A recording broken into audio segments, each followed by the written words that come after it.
finished your run, just like warming up is a great way to gradually increase your heart rate, gradually increase your body temperature, get your body ready to move.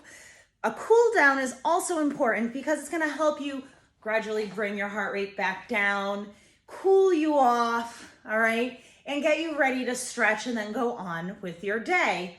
Sometimes when people stop exercising too suddenly and their heart rate's up here and they just go boom, like that, just stop, you could get dizzy, you might get headaches, okay? So it's always a good idea to build in the habit of cooling down. And with our runs during this Feel Good Running project, I recommend that cool down is just a little 5-minute walk, gently slowing down from like a jog at the end, depending on what week of the program you're in, to a nice fast walk to a slower walk, okay?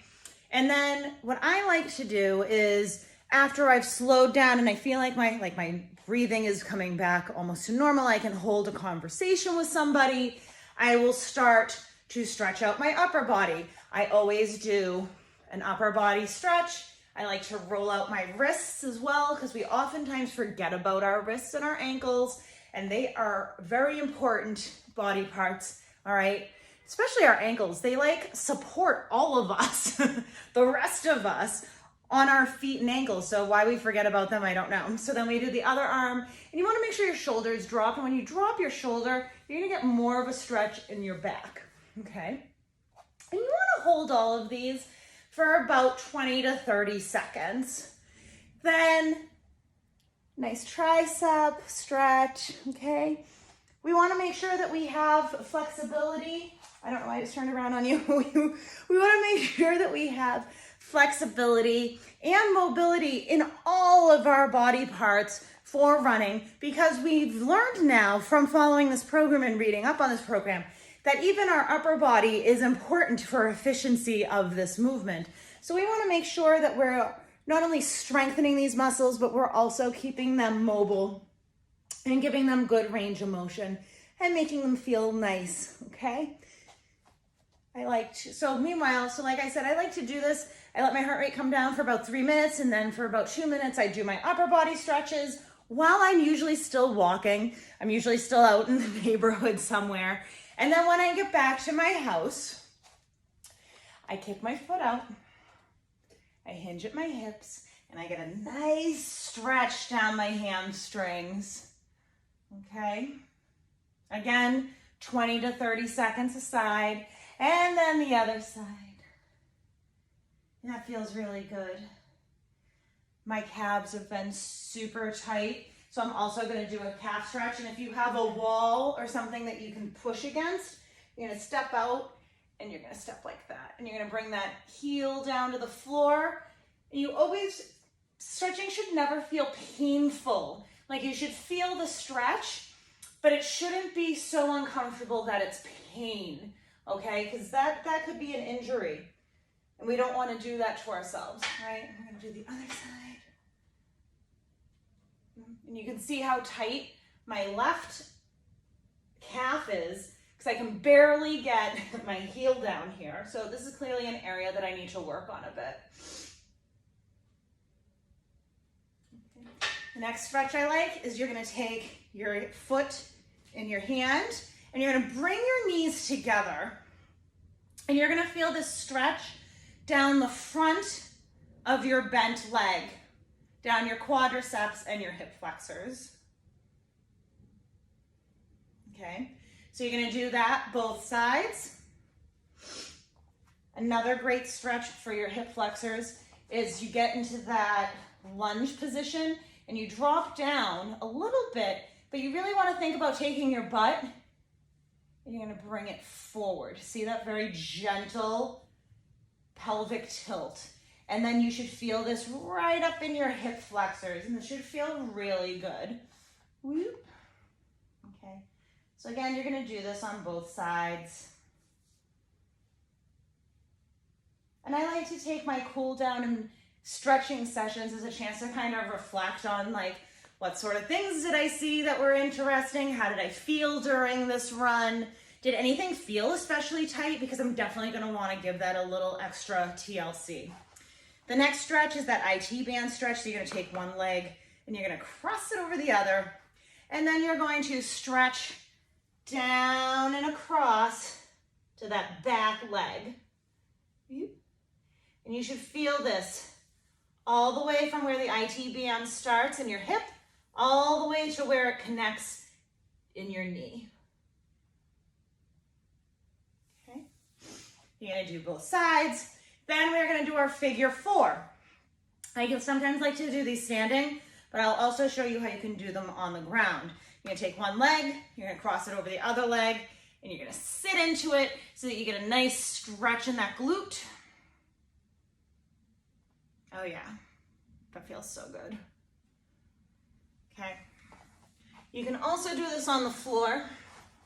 Take the leg over and sit up into it. Oh. My left leg is always tighter than my right leg. You can also do this on the floor. So you cross over, put your hand through that figure four, and you can gently pull your knee into you.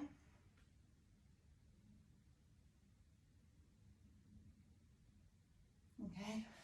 So again, hit any area, spend some extra time. You can always repeat the stretches. Just because it's recommended to do one set for 20 to 30 seconds per muscle group doesn't mean that you can only do one. So for instance, my left calf is really tight. I might do one more gentle stretch of that. The other thing you can do, if you have access to a foam roller, is you can spend some extra time foam rolling out your muscles. And when we foam roll,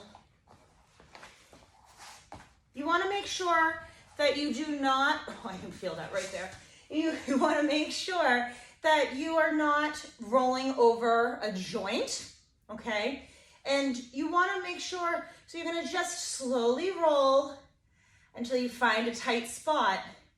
And when you find that spot, you're going to hold it for 20 to 30 seconds until you almost feel it release. Like when you go for a massage and they find that spot, and you can feel it, and they hold it, and they hold it, and they have you breathe through it, and then they release, and then it's all so loose. Like that's kind of what you're doing here, right? So you're finding that spot.